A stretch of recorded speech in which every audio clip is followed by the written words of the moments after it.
The GEEK Files, 2025, December 23rd. The Pan-Arctic Waypoint Camp. A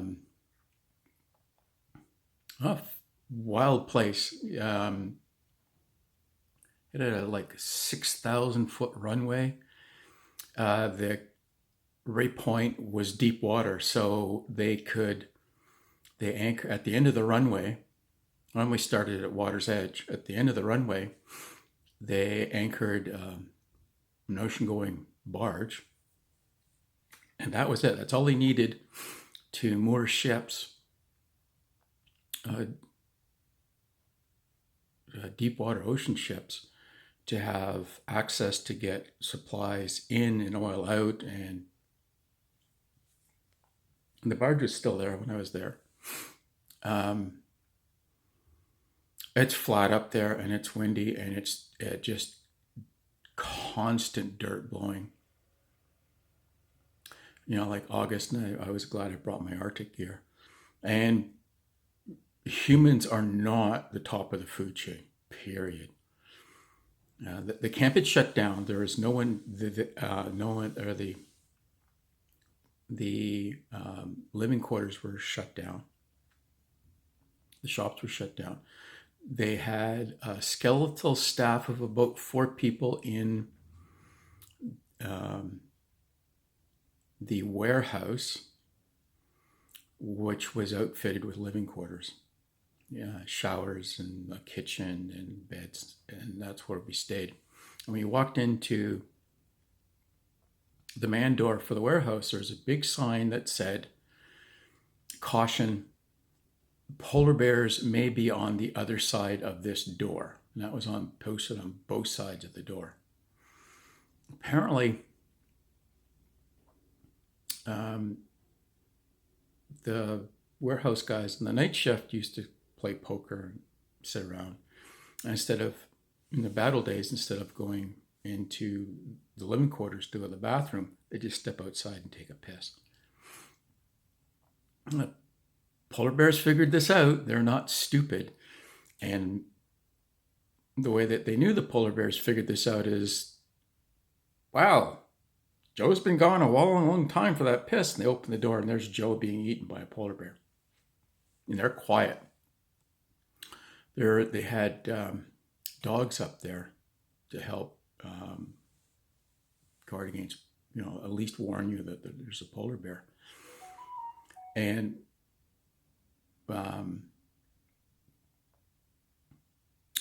there was only one when I was there. He was a very skittish dog. The dog was named Rusty, which I liked. Well, I could never get more. He would stay with me when I was outside, but you could never get more than 10 feet from him. And apparently, while he and his partner were sleeping, a polar bear snuck up on them and killed his partner. And that was it. This dog was just like screwed in the head. I'm not sure what the rotation was on the camp, how often they rotated people in and out. It must have been like a pretty good stay. So in these 2 weather days we had down, I'm walking through the living quarters, and it's wild. It's like the plane landed and people grabbed their personal gear and left. So like toothbrushes were left out. It was like people is like walking into something that 30 seconds ago, there's a person living here. Fortunately, they left a high Arctic down jacket, which I happily acquired. It was just going to rot. Literally, it was just going to rot. The workshop was the same. You walk in, and here's a manual open with, a hydraulic valve body with all the parts spread out, and the manual open, the tools there, like the guy had just gone for lunch and was coming back. It was really spooky. They had a helicopter hangar there, and I'm not sure, probably like a 206 size, Bell 206 size helicopter. And helicopter hangars tend to have a mezzanine with a balcony, a walkway up up on top. And these guys had painted the inside of this thing to look like a tropical island with the post for the walkway for the mezzanine as the trunks of coconut trees and the coconut trees on the balcony. It was cool. In 74, an Electra flying in there in bad weather in the winter crashed. And everybody on board died. Most did not die from the crash, but they were not dressed for the weather. And so they froze. And then polar bears came and started feasting on the rest of them. So like it was a thing, but there was a monument out there. So I decided to take the truck and drive out there, and being summer in the Arctic, it was a bit boggy and I got the truck stuck about a mile from the warehouse. Yeah, I know that you're not the top of the food chain.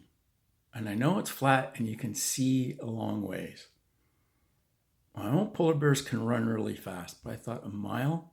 So I went back and got one of the guys in the warehouse to help me pull the truck out, and got my butt reamed royally. At the end of it, I didn't know whether my butt was punchboard, reamed, or rat chewed. They were mad. Number one, you don't go outside or any distance away from the warehouse without a rifle, a high-powered rifle. And if you're going to go out to, let's say, this memorial for the crash, two of you go, you take a radio. If you get stuck, you do not leave the truck, you radio for help. So, and then the other issue was I damaged the environment by getting the truck stuck, and now they had a bunch of paperwork to fill out. I think that's about it for my memories of Ray Point.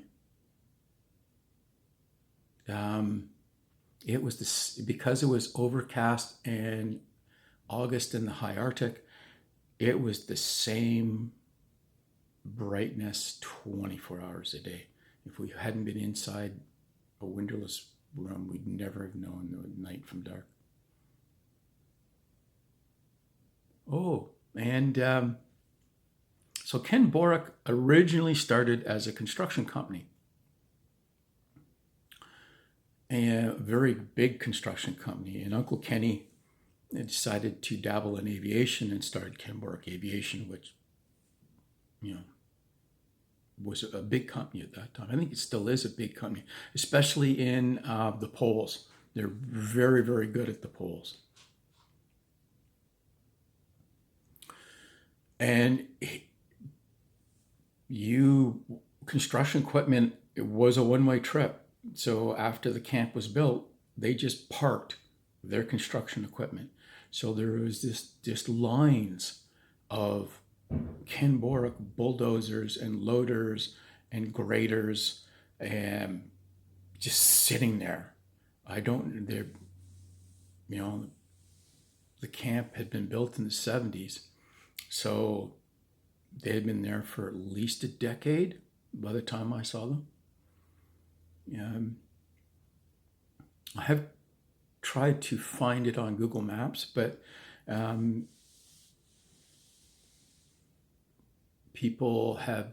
government of Canada has decided that these places can't be just left abandoned. So someone has come in and cleaned up everything. So as far as I can tell, the equipment's gone.